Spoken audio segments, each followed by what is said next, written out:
Well, thank you all.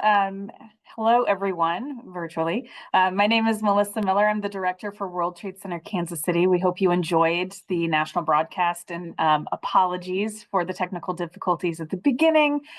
We will ensure that you get a link to the full broadcast so you can catch up on any pieces that you may have missed from the beginning of the program. But as mentioned, my name is Melissa Miller. I'm the director for World Trade Center Kansas City. Just a little bit about us. We do serve as the international arm for the Greater Kansas City Chamber of Commerce. And our mission is to facilitate international trade in the Greater Kansas City region by connecting, educating, and providing services to the regional business community to ensure their success in the global marketplace.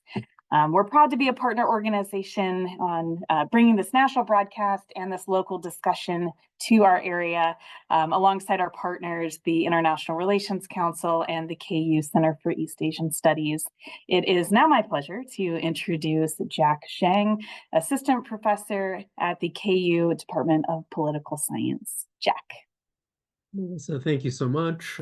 Thank you everyone for sticking with us. This is going to be a really excellent discussion. So I have the honor of serving as the Associate Director for the Center for East Asian Studies at KU, which is a major academic hub and premier outreach network for not only Kansas and Missouri, but we hope the greater Great Plains region, and play an important role in disseminating knowledge about East Asia languages and cultures and helping build global competencies for the 21st century.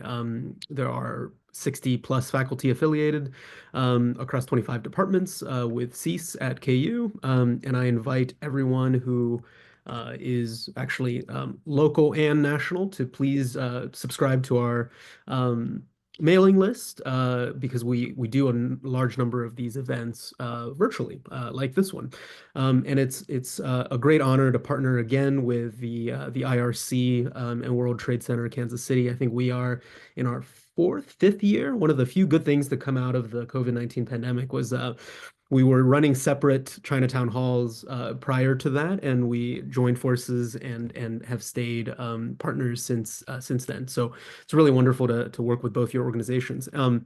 And so now, without further ado, let me introduce our local speaker, Dr. Kyle Chan, who is a postdoctoral fellow at Princeton University, and the author of, I include in the link there as well, of a really fantastic Substack. If you want to be smart on Chinese industrial policy, I don't think there's a better place to go for timely information from Kyle. His full bio is available, in the event page, so I won't go into it.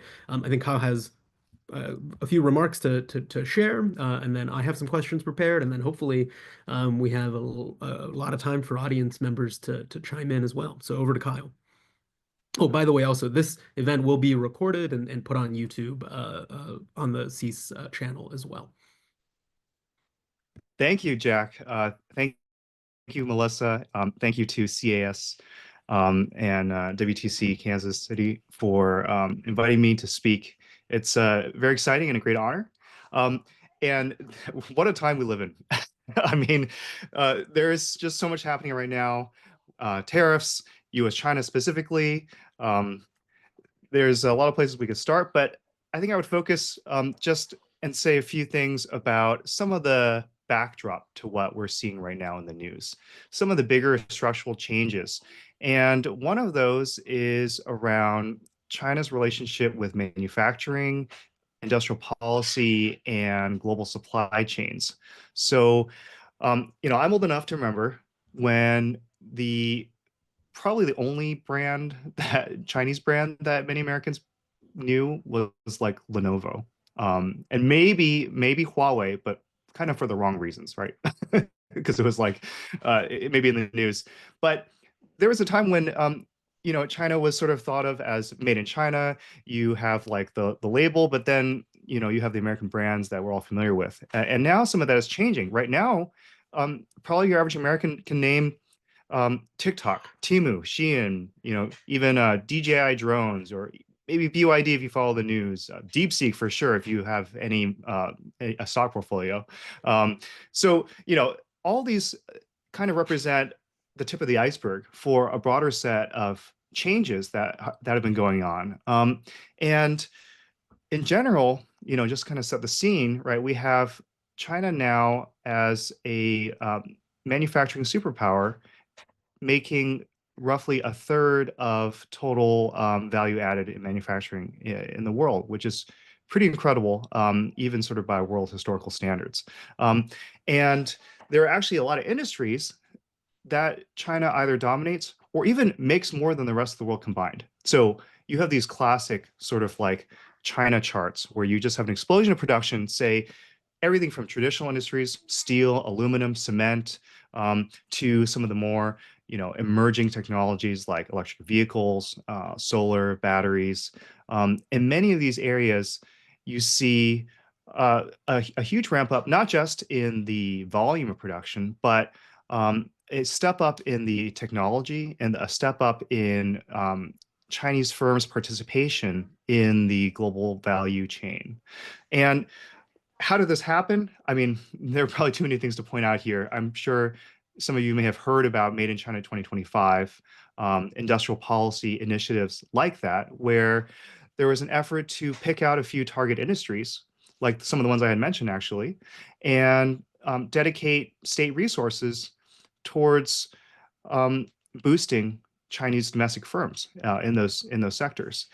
And it's not just about tariffs or protectionist measures, although those were certainly key tools in the broader toolkit, but it was about a whole range of different tools, tactics, strategies, from joint ventures with foreign companies all the way back to Apple and Tesla, even to long public investment in R&D, building up sort of that basic research knowledge base, and also the scientists and engineers that go into it, to the role of local governments in helping with land, infrastructure, financing. The list can go on and on. But the point here is just to kind of highlight that Chinese industrial policy, some of the variables that went into all this, as well as, of course, non-state factors like entrepreneurs, local VCs, all these kind of were much broader than perhaps the image that we might have of just subsidies or just tax credits or things like that, things that we might be more familiar with in the U.S. And the result has been companies like BYD, right? So in the news, you might have heard about BYD making everything from like a $12,000 mini EV to like a $230,000 electric supercar that can like jump and spin around and sort of outrun a Lamborghini. And in between, you have a full range of models that are getting increasingly popular, not just in China, but all over the world. And you have technologies coming out like 1 megawatt charging that allows you to basically charge your electric car in as much time as it takes to fill up a tank of gas. So this is just to kind of point out that BYD as an example of one of these Chinese companies that has moved up the supply chain, really done innovation at the cutting edge, at the global cutting edge, and is now sort of spreading its wings and trying to expand, not just in terms of exports to international markets, but also developing a global supply chain with manufacturing plants in a whole host of countries, from Thailand, Indonesia, to Turkey, Brazil. There was an effort even to set up a plant in Mexico, but that obviously that got put on ice for perhaps obvious reasons that have to do with the U.S. elections.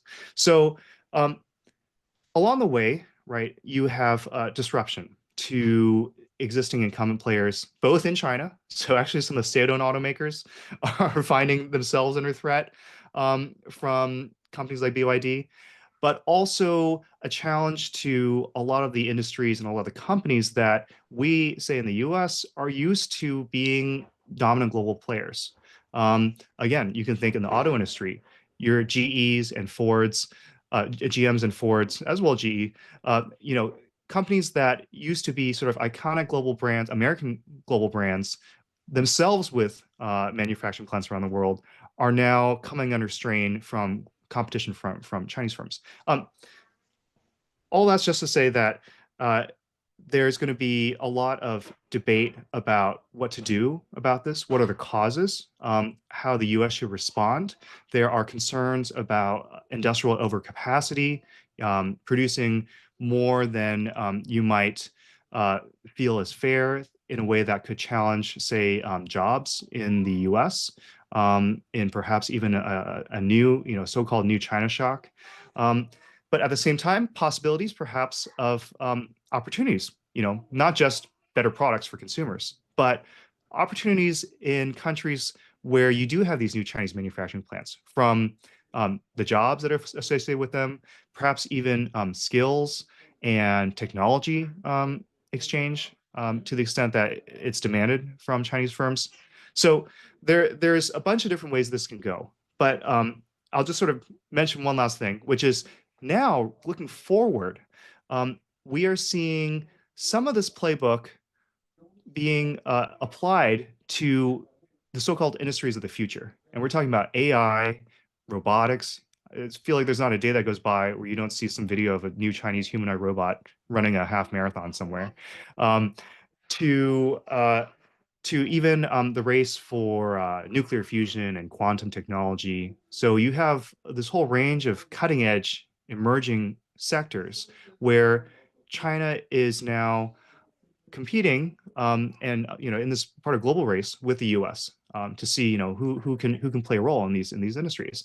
And just to kind of highlight AI as an example, China's trying to, you might not think of AI as an industry that you can apply industrial policy to, but China is trying to offer state support and in ways that might be surprising. So a lot of support is actually for basic research, actually, universities, Tsinghua, Beida, Peking University, Zhejiang University are top-notch AI hubs. Also, you have state-supported AI research labs like the Shanghai AI Lab and so forth. And you also have efforts to build sort of a national computing network across the board. So, it remains to be seen, and especially in the face of growing US-led export restrictions on cutting-edge semiconductors from NVIDIA and others. It remains to be seen what will happen, who will take the lead. I have a feeling that the race metaphor can only go so far. And ultimately, it will just be exciting to see American and Chinese firms innovating and surprising us again and again in the way that OpenAI did and in the way that DeepSeek has more recently. So I'll pause there. Fantastic. Thank you so much, Kyle. And the links are now in the chat that's visible for all attendees. My apologies earlier. Let me actually ask step one, before we dive into sort of the substance of some of the points you've raised. I actually wanted for you to have an opportunity to tell your origin story and especially behind the Substack. Because it really is, I'm an avid sort of follower and fan, and I think we overlapped doing field work in Beijing back in 2015, right? And a lot has happened in the last sort of decade. So walk us through sort of, how you got to doing this work, and if you have any advice for the students in the audience. We have a good number of KU students, like, what to do or not to do to be an expert in that space.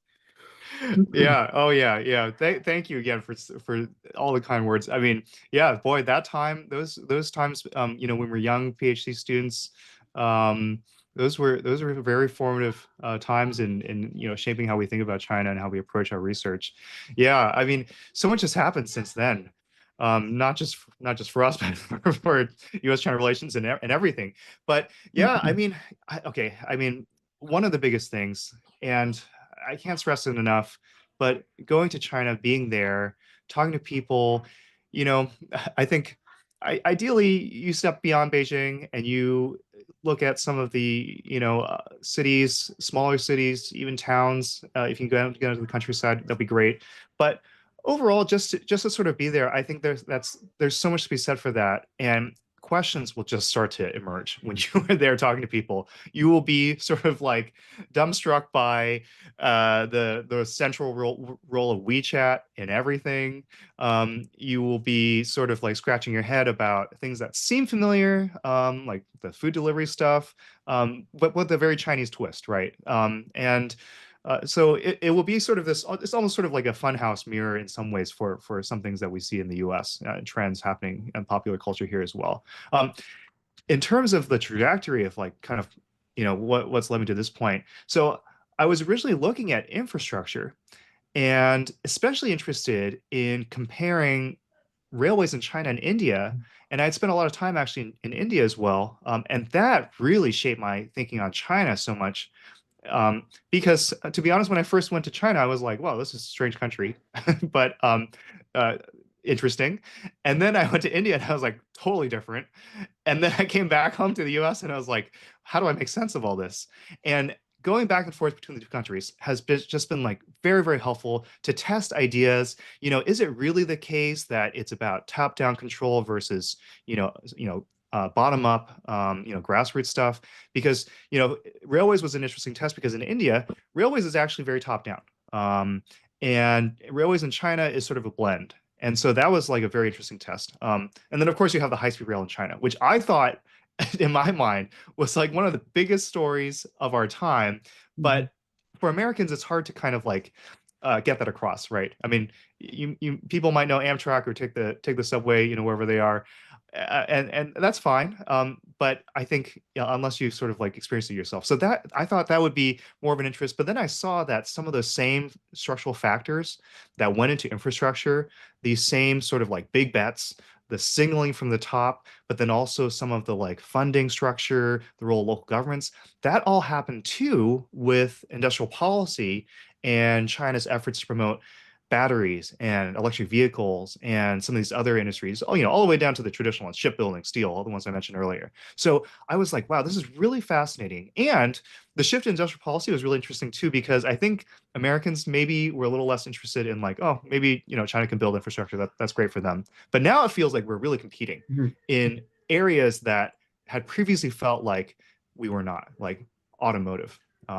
So that part is where everything sort of comes together, and that's where we get to this present moment. So the high capacity newsletter, was my effort to try to think out loud, write out loud in a public format to point out things that I thought were interesting, and also to kind of like blow by blow in some ways.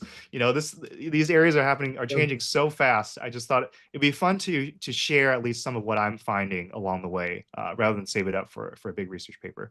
Absolutely. Yeah. I feel like that complements the glacial pace of academic work, especially academic publishing, given that the world is, changing so quickly. I'm reminded the old quote, like the old world is dying, but the new world is struggling to be born, right? We're like Oh, I love that one. in this moment, right, where the old orders and rules, seem to be fraying, right? But we have no real idea about what the next thing is gonna look like. And it is an exciting moment when it's still possible, and I think it's mostly safe, right, to really go and see things. And KU has robust study abroad, and I really encourage our students to take advantage, to go at least to the region, right?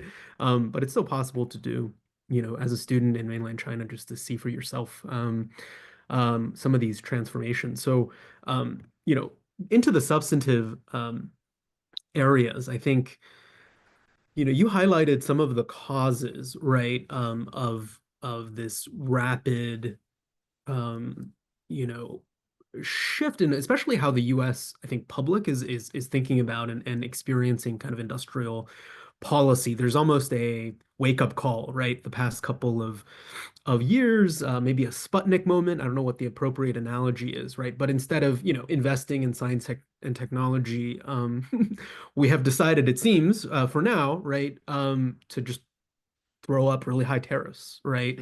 Mm. And hope that right, that reversing openness, right? That I guess the logic would be that because the US was too open to China, right, we let China sort of catch up, and but they're still behind now, thankfully. And if we just close things up now, right, we're going to maintain this lead. And we saw this kind of idea being carried through a little bit in the national broadcast for those who watched it, right, about semiconductors in particular. So I wanted to ask you, well, given that you've studied a lot about the rise, right, the factors that went into industrial policy in the manufacturing space and the rise of China as this manufacturing superpower. Well, how likely are these things going to work? Tariffs in particular, as a pet interest of mine. Oh yeah, yeah. I mean, great questions. So yeah, I think it's helpful to contrast the U.S. approach that we're seeing now with the Chinese approach to industrial policy and bringing on manufacturing. So the U.S. is in a slightly different conundrum where we're trying to bring back manufacturing in some areas. Um, and we still have some of it here. We just are trying to revitalize it or bring it back or something like that. And what's interesting too is that there seems to be an emerging bipartisan consensus about, there may be differences about, the scope and the scale and things like that, but a general sense that it would be good for some manufacturing to come back to the US, for the jobs, for national security, economic security. I think the pandemic was a huge shock to all of us in terms of supply chains. And so yeah, so speaking of wake up call, I like that way of putting it. Then the question is how to go about it. And here is where I think it's useful to look at China's experience not as a straightforward blueprint for what we should be doing by any means, right? Different system, a lot of different values. But in terms of just sort of learning some lessons that might actually extend beyond what happened in China. And some of those include, there could be the use of tariffs, but to do it in a selective way, in a way that is ultimately about sort of shaping supply chains and targeting certain segments first, and perhaps starting at a more low tech, in China's case, starting at sort of more low tech, low skilled aspects like final assembly. Take the smartphone industry, right? Where you have your famous sort of Foxconn factories with armies of workers like putting together iPhones that get sent over to us.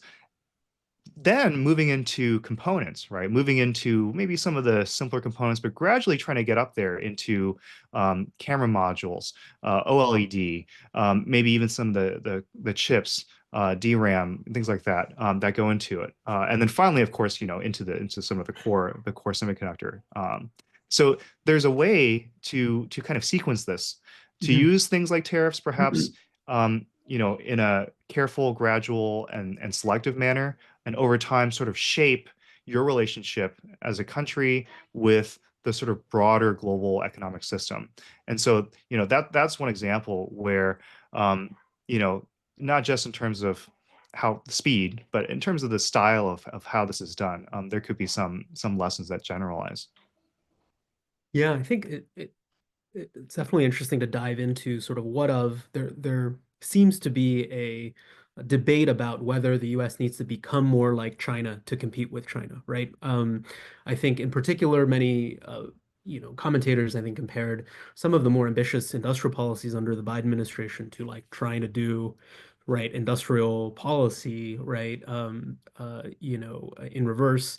And then we're seeing kind of a different approach with protectionism being or tariffs being used as the primary instrument. And it's an interesting moment, right? Because I don't know if you agree with me, right? But like I don't recall a historical example where this has been tried, right? Normally you use tariffs to protect infant industries, right? But Mhm. what we have in the US is not infant industries. We actually have like matured or maybe age, like advanced sort of industries after the smile curve, right? The assembly part has been consciously sort of outsourced, right, in order to maintain the higher value added sort of components of either on the design side or on the customer sort of relation side, right? Such that like the manufacturing value added, I believe I've seen the stats, right? The employment rate has definitely fallen, but it's falling in China as well, right? But Mhm. the value added of how much the US does in manufacturing is high and it's continued to be high. The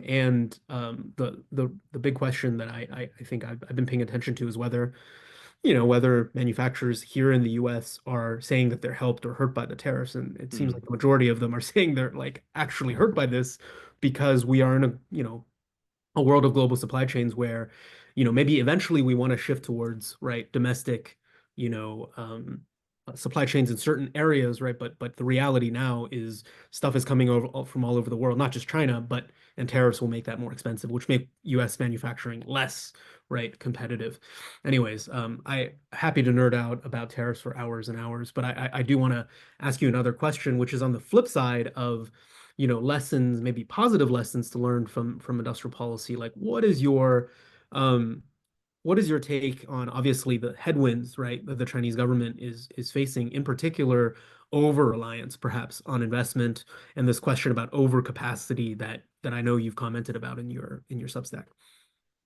Yeah, yeah. So, I mean, in general, there is going to be sort of a point of diminishing returns for some of these areas, and part of it is sort of like the political realities of this. I think, if I were to like, if I could have the ear of like an official in Beijing to be like, hey, the rest of the world is very seriously upset about. Well, a lot of these Chinese goods, yes, yes, we buy them, but a lot of these Chinese goods, we're upset that these Chinese goods are being exported into our markets, that we feel like there's unfair state support for them, and we feel like our jobs are threatened, and this is not okay. And just to have that message get across more clearly, because I think it's not just simply a matter of competitiveness, right? It's not just simply a matter of, oh, well, we can outproduce, we can produce at a lower price point, and we can produce, pretty decent quality products. Thus, we kind of won the game. It's a social relationship as much as it is a physical commodity, relationship, trade relationship. So these are all very deeply embedded. So to that extent, you do see some pushback, right? You see not just the U.S., but the EU has been very vocal in again, I mentioned the auto industry, but they're worried about Chinese electric vehicles challenging their auto industry, their auto sector, especially in places like Germany, Spain, parts of Eastern Europe. These are very important sources of jobs and economic lifelines for whole communities. So, and then on top of that, across the global South more broadly, you do see, and you have to break it down by industry and by sector, but you do also see some pushback in certain areas, right? Like textiles in Indonesia, or Brazil has also been trying to So there is some pushback, and I think the question will be, how might Chinese companies and how might Beijing respond to some of this? And that's sort of why I mentioned this interesting trend, the shift towards just, previously as sort of maybe more export oriented model towards a foreign direct investment sort of model, moving out some of the production and potentially then sharing a bit of the upside with local markets rather than have it feel like it's all concentrated in China. So yeah, so I mean, there could also just be harder limits. I think even, steel is like a good example where you can just see the curve is bending. Like China's real estate industry does not need as much steel as it did before. The new high-tech manufacturing needs some, but overall demand is starting to both in China and globally, starting to plateau. And so you do see actually the production numbers starting to reflect some of that. So we'll see going forward in industry by industry how that will pan out. Right, and how painful it might potentially be. So I want to encourage folks in the audience, been waiting very patiently, to please just type your questions into the chat, and I will try to collect and read them out loud. I don't think it's possible for, yeah, folks can't turn on their videos or anything. So please type things in the chat, and I will ask one more question in the meantime to give us some time on foreign direct investment, right? So you're saying that one of the solutions, I agree with you, right? Historically, this is the trend, right? Japanese companies, right, ended up investing in the US and making cars here, and that helped in part settle some of the trade tensions that we saw in the 1980s because it's US workers that are being employed in these new plants, right? But on the theme of the talk, right, the China is like Japan in some ways and unlike it in many ways. One of the key areas of difference is that it is not a U.S. ally and is increasingly viewed as an adversary, right, for national security concerns. will FDI make and it's seen with some degree of I think of concern on national security grounds for its neighbors, where like India, for example, right, has a very nuanced view of FDI from China. Like my understanding is they're open to it now, but keeping a very careful sort of eye on the sectors, right? Yeah, so how do you feel like the FDI story may play out, especially in response to these tariffs? I think Chinese companies are actually actively looking to locate production elsewhere to not have to pay, over 100% tariffs is essentially an embargo, right? But is what is the likelihood of that be going over well politically in the host countries? And also, right, China is going to face, this outsourcing debate that we had in the US in the 90s and 2000s, right? Chinese companies that used to hire, people in Guangdong are now going to be hiring people somewhere else, right? And how is that going to play out? Yeah, great questions. I mean, on the FDI story and the sort of domestic politics of whether this is really going to be feasible, one thing that I'm following very closely is the European experiment as it relates to Chinese investment. Um, because, again, it's still early days, but there seems to be a slightly different approach in Europe, perhaps driven in part by countries like Germany and Spain that have long been partners with many Chinese firms and still do a lot of business in China. So there, to take electric vehicles and batteries, for example, there is sort of this carrot and stick approach where the European Union has is placing tariffs, but in a more calculated way, and then also open to investment from Chinese firms. Um, and then there are a lot of sort of devil in the detail questions, right? There's questions about how many workers are really getting employed locally? How many jobs is this creating on the ground? There's questions about environmental impact, say for some of the battery plants. There's one in Hungary that's getting some pushback. There are questions about technology transfer. And so European Union is doing almost a reverse China, where Mhm. they're saying now for years, if not decades, the direction of flow had been, say, European automotive technology that was sought by Chinese firms that then sort of through joint ventures in China, through these joint production plants in China, was shared from, say, Europe or the US with China. And now the question is whether in an area like EVs, where Chinese firms have proven themselves to be really at the sort of global frontier, whether European automakers might be able to learn. And I really like your comparison with the Japan experience, both in terms of how similar it is and how different it is, because there is one element that I see as similar, which is this question of almost pride, almost sort of like, and this is what happened with the American automakers, say GM teaming up with Toyota when they finally did joint production uh, in the US, where there's a question of, we Americans are used to being, the leaders. Um, can we put our pride aside for a second and say, hey, these Japanese automakers are actually pretty good. They make kind of different cars than us. They're really good at these like fuel efficient cars. Is there something we can learn there? Are there new manufacturing processes that we can learn from there?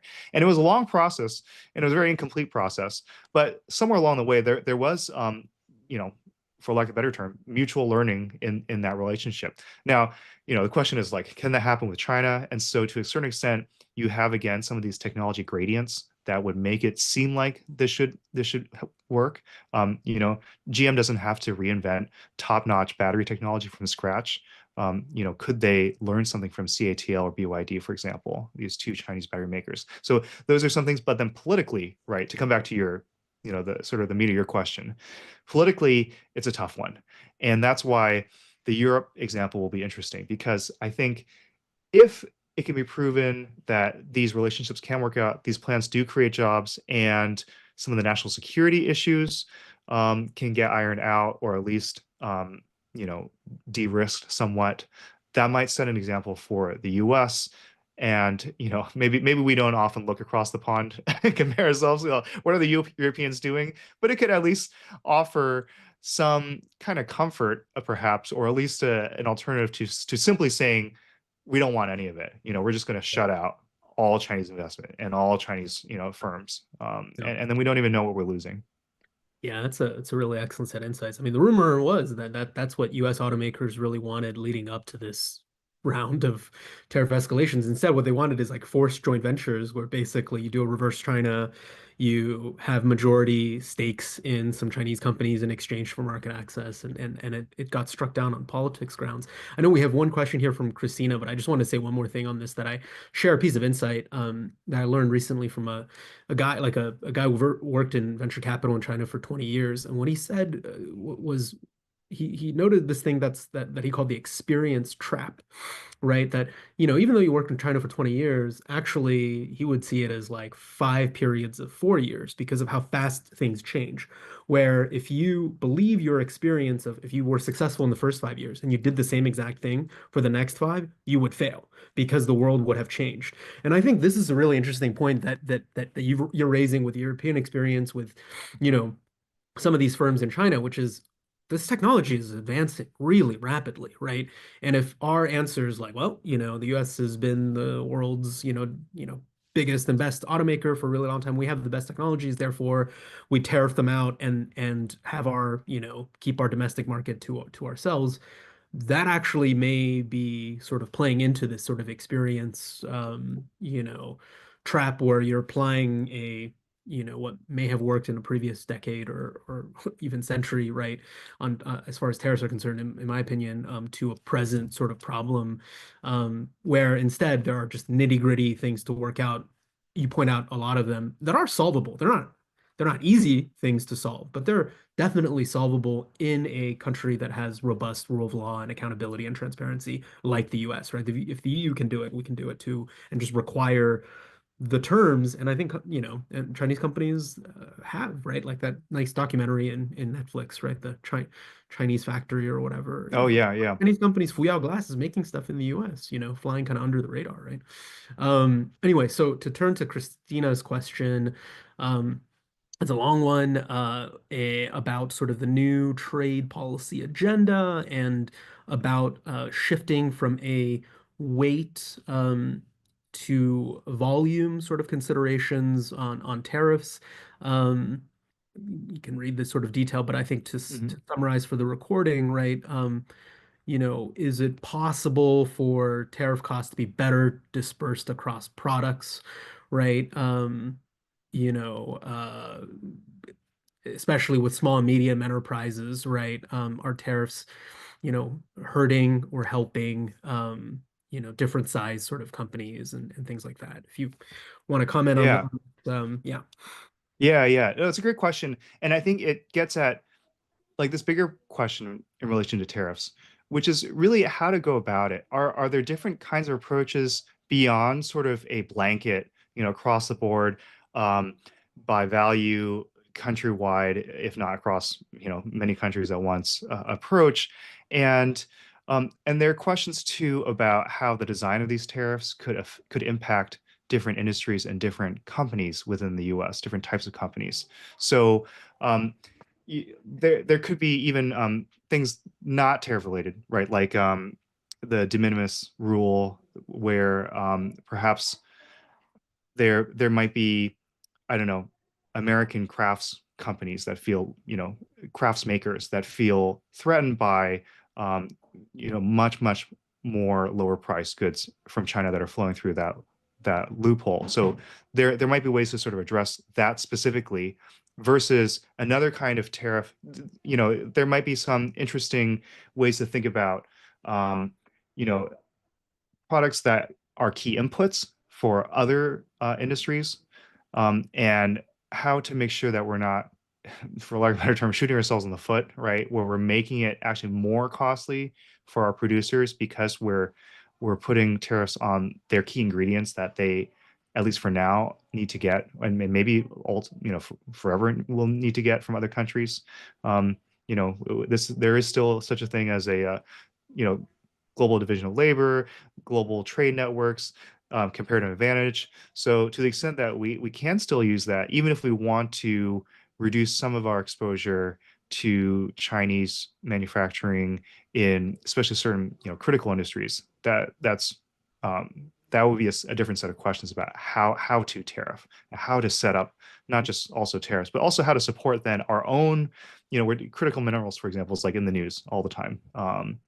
How can we address that issue? Does it entail domestic scale up of production? Does it entail working with other companies, Australia, working with Japan, maybe some of our allies and partners? So there's a broader set of questions here about how to go about this and how to make sure that also the impact makes the most sense in terms of the overall U.S. economy, and then who it sort of helps and who it hurts. Yeah. Thanks, Kyle. That's yeah, excellent and more diplomatic answer than I would have given. I'm tempted to, because I work on tariffs. I want to say a few more words on this because, look, I mean, tariffs are a blunt instrument sort of in general, right? And the way that the tariffs have been applied, since April has been even more sort of, right, almost cartoonishly broad, right, in terms of not addressing some of these sort of balances that both Christina's raising in her sort of question and that you're raising, Kyle, about what is the goal of this, right? Because if you're trying to help burden share, in supply chains, the safe and secure supply chains the Biden administration talked about, you don't put tariffs on your allies, especially on the products you're making. And then you also don't sort of arbitrarily sort of do carve outs, right? Where I mean, it's good, right? All of us would end up paying for, $2,000 iPhones and $5,000 computers this fall if those exemptions were not sort of included. But then now I think every industry is with enough big industries with lobbying power is going to the administration being like, how come, right? Consumer electronics got a carve out. Why don't we get one? And I think the last part that I want to raise on the tariff question about volume and size is a lot of it comes down to enforcement, right? We have increased the tariff level to a prohibitive amount, but we've not increased resources, as far as I know, for CBP to enforce those tariffs, right? So if you say, look, we're going to collect tariffs on all these de minimis packages, millions of packages, right? And we don't have more people to do that work, that will be a problem, right? And we've already seen news reports of frauds of all various sorts, right? Trying to circumvent this because at the end of the day, right, consumers are going to be slow in adjusting sort of their demand, right? And producers have inventory they're going to sell, and they're either going to sell it through a third country. So now, Korea and Vietnam are in trouble for transshipping Chinese goods, right? Or you're going to put it in a box and try to label and hope that it doesn't get flagged. Like all of these are not optimal, right? Because then we don't even have a good record keeping of how much, right? I mean, talk about, right?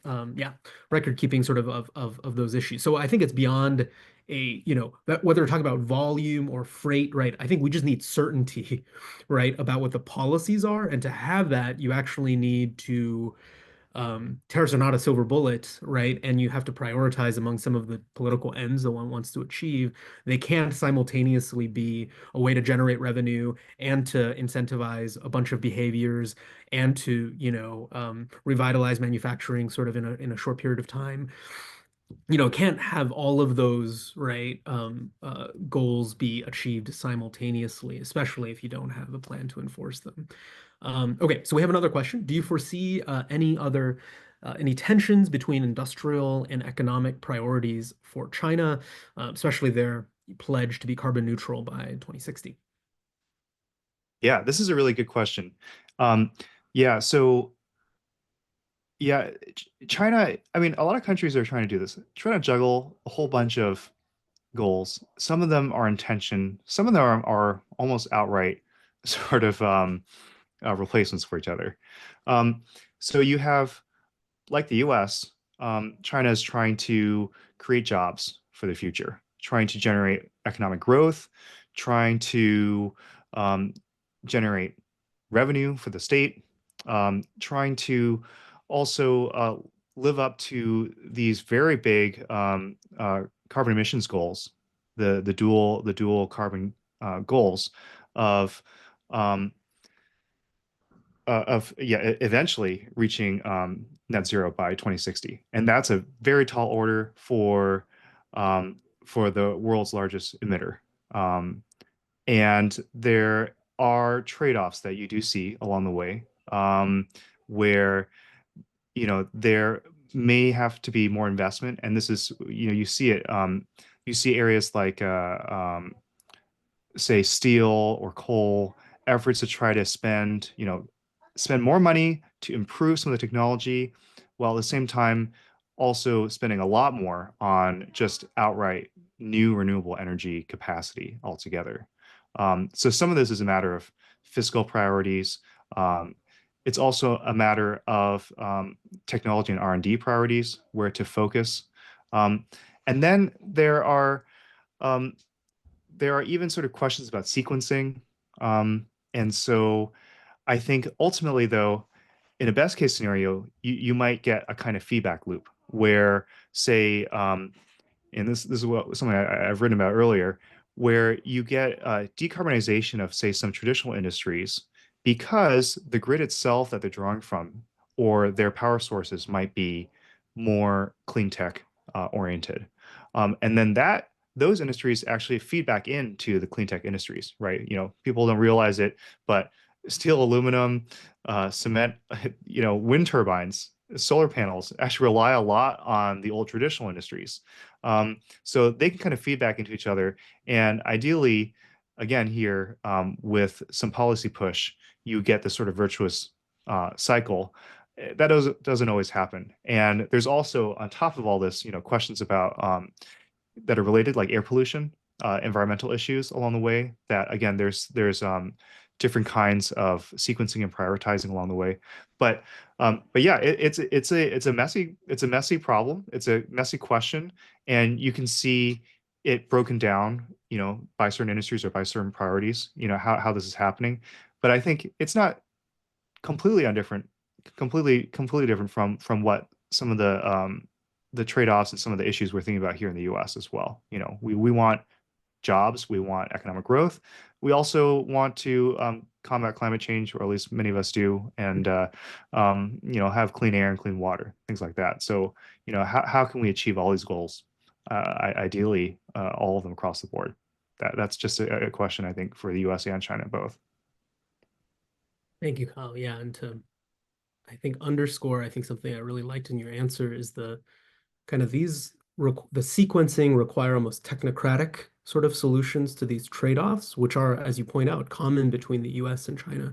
But instead, I think, especially over the past year in the US, we've fallen back to almost an ideological way of dealing with it, right? It's either climate change or green industries, or it's, got to do the traditional sort of industries and jobs. And it's like, it's not necessarily that, right? And, also sad that many of our friends, I know Princeton lost a bunch of money doing climate research. I hope you and your lab's not negatively impacted, but that's not gonna, right? If we decide to change our minds in 4 years and actually being a leader in green tech is important again, well, I think gutting a bunch of, cutting edge research that was midstream is gonna turn out to be detrimental to that, right? And so a lot of these solutions require, I think, yeah, like technocratic kind of difficult sort of trade-offs to be managed and sequenced.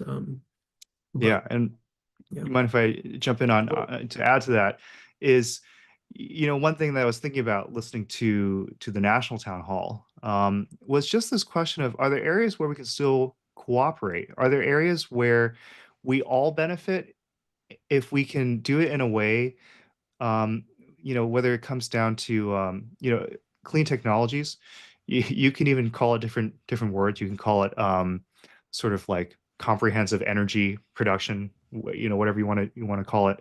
But are there ways that we can work together towards ramping up overall energy production, clean energy production for the planet in general? Are there ways that we can work together on research and R&D, as well as perhaps even on the production side?